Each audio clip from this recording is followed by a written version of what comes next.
On the south, Wellington had entered France by Navarre. His numerous army, consisting of English, Spaniards, and Portuguese, had forced the passage of the Bied de Soa and occupied Saint-Jean-de-Luz. But for the space of a month, our army kept him stationary before the lines of Nivelle. On the 9th of November, Wellington at length forced the French to fall back on the entrenched camp of Bayonne. In this second position, our troops again kept the Allies in check for the space of a month. However, on the 9th of December, the enemy effected the passage of the Nive.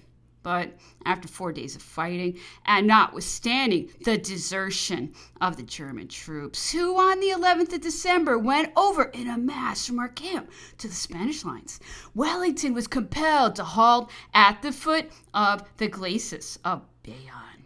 Thus, French courage, aided by the talent of Marshal Soult, opposed to the invaders on the banks of the Adour, a barrier more formidable than the Pyrenees. The Duc d'Albufera was the only one of our marshals whom adversity had not yet assailed. He halted on the Llobregat in Catalonia, astonished to see Spain assume a triumphant attitude and unable to prevail on himself to retreat before an enemy whom he had always been accustomed to subdue. His headquarters were at Barcelona. With regard to Italy, Rome still continued to be the second city of the French Empire. The Austrians had not succeeded in forcing the passage of the Adige. Prince Eugene was at Verona with 80,000 French and Italian troops opposed to the Austrian army of General Bellegarde. Our reserves were concentrating in Alessandrino. In general, the people of northern Italy were well disposed towards us. It was obvious that if the King of Naples should join Prince Eugene, Italy would not only be saved, but an imposing diversion would once more be made upon Vienna from the summits of the Julian Alps. But in Italy, the intrigues and seductions of the enemy appeared to threaten us with greater danger than we had to apprehend from his forces. Insinuations were made to Prince Eugene, but they did not succeed in shaking his fidelity. Similar attacks were directed at the vanity of the King of Naples. The troops whose assistance he had promised us were about to arrive at Bologna.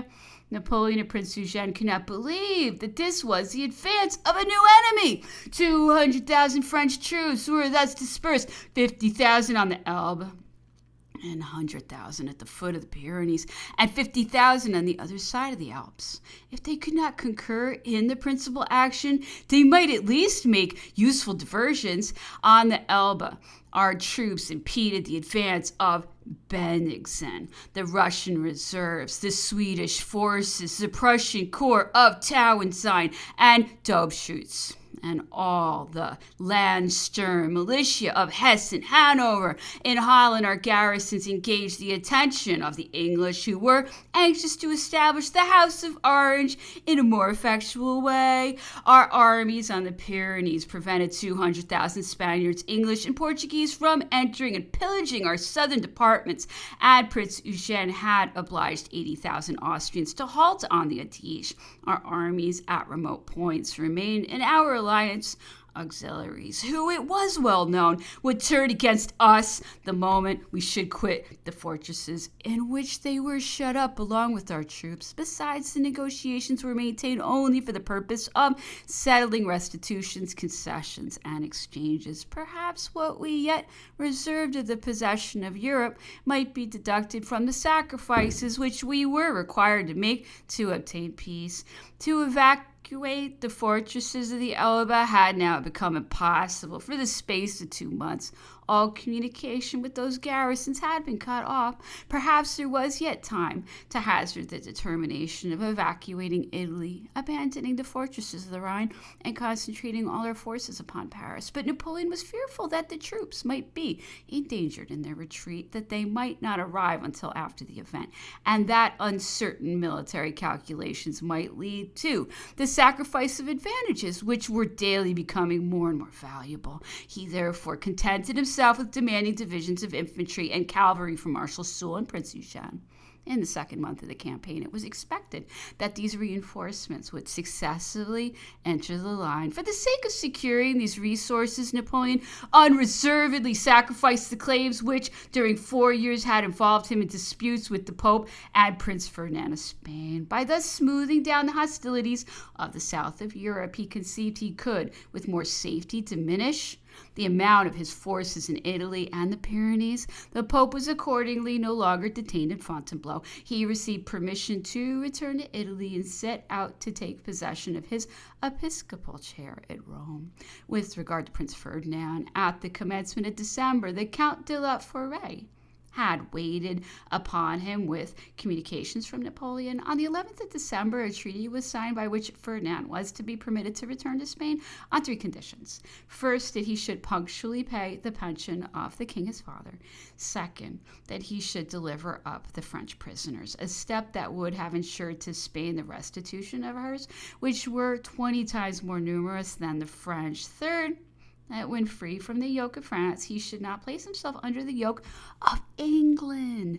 Ferdinand eagerly signed these conditions, and after writing with his own hand a letter of thanks to Napoleon, he set out for Catalonia.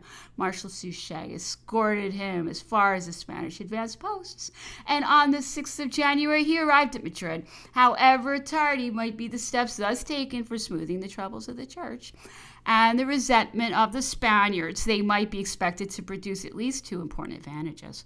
The return of the Pope to Rome was likely to preserve the north of Italy from becoming the prey of the Austrians, and the restoration of Ferdinand was calculated to put a period to the influence of Wellington at Madrid. While Napoleon exerted himself day and night to raise an army, to prepare his reserves, and to diminish the number of his enemies, he no less eagerly pursued every remaining chance of bringing affairs to an amicable conclusion.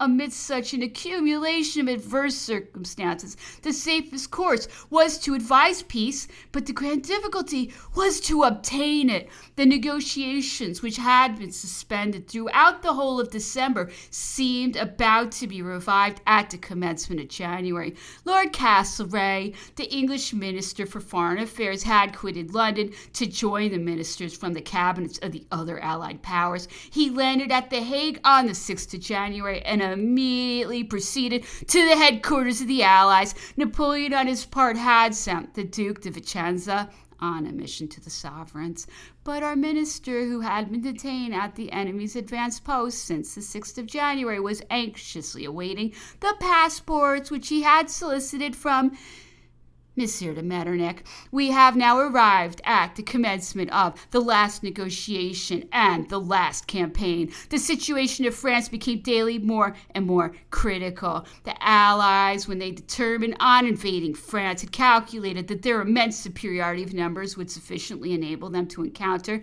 the wrecks of our armies. But from the fury with which the peasantry of Alsace and the Vosges opposed the advance of their detachments in every village, they began to fear the dangers of a general rising in France. They therefore endeavored to conciliate public opinion. The Emperor of Russia published a proclamation. The Prince of Schwarzenberg, another, Blucher a third, and Vreda a fourth. General Bubna, on his part, issued proclamations through the medium of Colonel Simbachand and Count de Somas. Each of the inferior commanders followed this example. Never were so many pacific proclamations issued amidst the roaring of cannon. Never did so many sovereigns combine their efforts to excite the infidelity of subjects. But while the generals were making their harangues, the soldiers were pillaging and slaying without mercy. Their atrocities roused the utmost degree of resistance on the part of the country people. Prince Schwarzenberg